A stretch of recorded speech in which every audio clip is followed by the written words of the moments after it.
Hey, it's me, Bad Bee. I'm back. I have had an absolute day. So today I had my fourth Herceptin, so 4 out of 17 down, which is good. And, after the last Herceptin debacle with hospital and the home, I asked to go back to the hospital, to the chemo day unit. I'm really glad that I'm able to get my Herceptin infusion through my port in the hospital again. I had to start Zoladex injections as well. So I saw another surgical registrar, or like an oncology registrar, last week, and he told me to start taking Exemestane as soon as possible. Now again, I don't know why Exemestane and not letrozole or anastrozole, but whatever. I've been taking it for a week at dinner time, after dinner at about 7 p.m. with calcium and vitamin D. So far, I don't think there's any side effects. Some water retention, I'm not sure. Anyway, I had my appointment at 2 p.m. today. I was just nervous about it all day, but I decided to go for a walk, and then I did some coloring to try and calm my anxiety. I put on some Emla cream at about 1:30 on my port. Since I got in, it just seemed like they were really behind. Got into the chair at about 10 past 2, and I had a new nurse today who I'd seen there before, but I'd never had personally. She knew I had to have the Zoladex injections, and she said, well, lucky for you, I'm a really good person to do it because I do it really fast. And I said, okay, great. I heard that icing helps, or Emla. And she said, oh, did you put the Emla on yet? And I said, no, I didn't know where on my belly I was supposed to put it. And she said, well, then it won't work. And I said, well, okay, can I at least ice it? And she said, I think you should just do it without it because you won't know what it's like. It's just the fear of the unknown. And I hate pain. And the Zoladex needle is massive.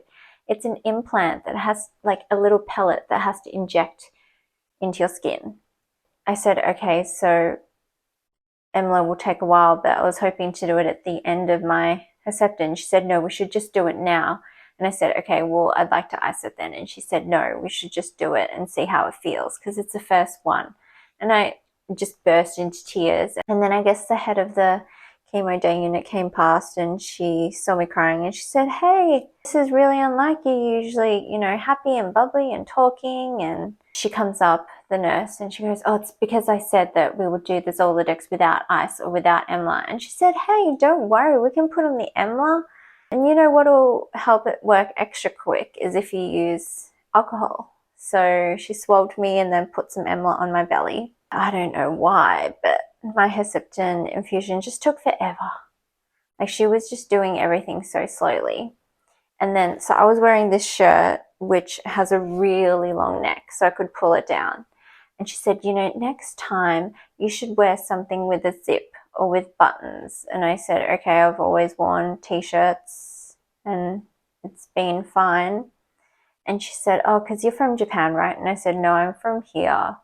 And she said, well, you could probably go get some K-pop t-shirts when you go back to Japan. And I was like, okay, this is a Spice Girls t-shirt. I don't know what you're talking about. This is just a whole nother level of racist. Why would I get K-pop t-shirts in Japan? And why would I go back there to get them? This is just a t-shirt I got from Kmart. Anyway, so there was that. I think the Emla started to wear off on my port because I did feel it a little bit because she took so long. It was about 2:50 by the time she got the Herceptin infusion in. Once it had started, I'd say at about 3-ish, she's like, now it's time to do the Zoladex. And I was like, well, I don't know that it's had enough time to work yet. And she's like, well, we'll just see. She did it really quickly. It kept bleeding a lot and she was holding down really tight. But yeah, it kind of started to hurt afterwards, so I was just icing it afterwards and it was fine. Whenever they do infusions through the port, they kind of tape it down with a Tegaderm. I keep knocking my mic, sorry. And it just sticks so strongly. And whenever I put the Tegaderm on top of the Emla on my port, I always put a little bit of bio oil on my scar so it doesn't stick and rip it off because it hurts so much. But I'm pretty sure it's just ripping off. Anyway, so you can see, yeah, my little sticky dot from my Herceptin infusion. So 4 down. I'll show you the little sticky dot for my... Oh, that's for my first Zoladex. I was going to record it, but obviously I was just super upset. But yeah, if she said next time to just put the EMLA on the other side. So I calculated it's about